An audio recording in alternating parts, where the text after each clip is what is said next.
Who Nation will hate me. Ugh. I'm afraid of Who Nation. Who Nation frightens me. Hello tonight. This is the RockWire. This is CJ with my main man, Derek, from the Badlands and from the city by the bay, Brad, the Wizard. This week, we are reviewing the HU, the Who, and we're not talking about Baba O'Reilly or Teenage Wasteland. We're talking about the HU from Mongolia, the new album Rumble of Thunder, the second album. And here we go. Brad, what's the best song on this album? You know, it was probably the very first song off it. This is Mongolia. I thought that was pretty darn good. All right. So the song Mongol. is called This is Mongol. Screwed up already. I'm Now, thinking Mongolian barbecue. I'm sorry. Now this was my song, and this was not the first track. They released what was it? Black Thunder as the first single. This is the first track off the album proper, and this song is a song about what it means to be Mongol, what it's like to be a badass Mongol warrior with a big set of balls and a not so big Mongol cock. Now, man, this has just got a driving beat, and my favorite line is this little gem: if you're not Mongol, you ain't shit. Brad, what do you think of this track? Well, the reason why I like this song is it reminds me of Turn Up the Radio by Autograph meets Seek and Destroy by Metallica. And it comes Yes, turn up the Mongol rock. Yes. And then that violin comes in just like Seek and Destroy. Fucking Mustang and Hatfield can't write that shit. I thought that's one hell of a cello. Derek. Yeah. Oh shit, I thought you froze. Well, I was frozen with that was absolutely disgusting. When the song starts, it reminded me of a slow down version of Barracuda from Heart. That's what it sounded like. Now, the music was really cool. Driving, they do nice little time changes and everything in this song. I thought this song really rocked. You know, it's just it's so hard for me to get over the voices. You know, it's like, you know, talking into a fan. You know, we all did that as a kid. That's what it kind of reminds me of, you know, when they're doing that. And the Who, you know, I thought they were more like just blowing through tree branches and stuff like the Ricola Man. But, you know, they actually had some heavy guitars and driving guitars and driving beats. And they had little subtle changes. So, you know, the music, I liked it. Now, the obvious comparison is another band that rocks, that you can't understand a goddamn word they say, is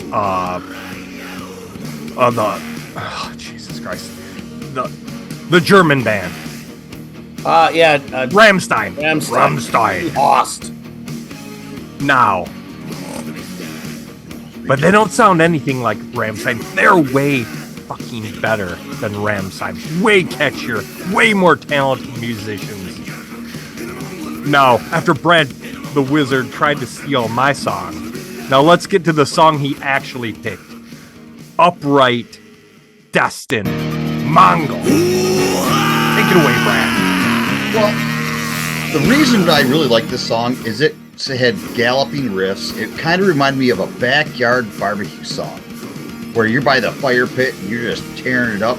This song reminded me of that. But if I heard a little Don Henley, Dirty Laundry in this song. Derek, what'd you think? Wow. Well, not that. It's kind of crazy when they brought the violin and everything. It's weird. It almost reminded me like I thought the Johnny was gonna jump on a hickory stump and show the Who how it's done. It's kind of crazy how they did that. It almost had a Western feel to it. Hold on. I want to. When I listen to this, now the music is cool, but I thought to myself, it's almost like I'm watching an episode of. You ever seen Swamp People? And they gotta put the the words on the screen because I can't understand. Put a dead over them and try to give you singing lessons. And that's what it sounded like. Like they got that violin going, like they're down in the swamp, and I can't understand a damn word they're singing. And then it got bad because I started making up words in my head on this song. I thought I heard them say hot soup 5 times. Well, Brad absolutely nailed it with Dirty Laundry because you gotta clean the laundry. You gotta clean the sheets after this song because this is about getting that little Mongol in your pants upright, and you're destined for love. That's what this song's about. This song is about getting out on the road, finding that American woman, those rock and roll groupies from all over the world, and getting that pussy, getting that Mongol in the pussy. That's what this song's about. Now, Derek, your track, and I'm a little off-put. I'm a little upset because I think you mailed your fucking track in because there's so many great songs on this album, and I think you picked like one of the last great ones. There's only about 6 or 7 songs other than the ones me and Brad picked that were better than the one you picked. But the one you picked is Sell the World. Sell me on this song. I like Sell the World. I thought it had a real cool vibe to it, almost bluesy, which I thought kind of changed the tempo of a lot of the different songs on this album. So I like the kind of easy-going bluesy kind of feel to it. This album, it's so crazy. I don't know how you're talking about, this song's about this and this song's about this.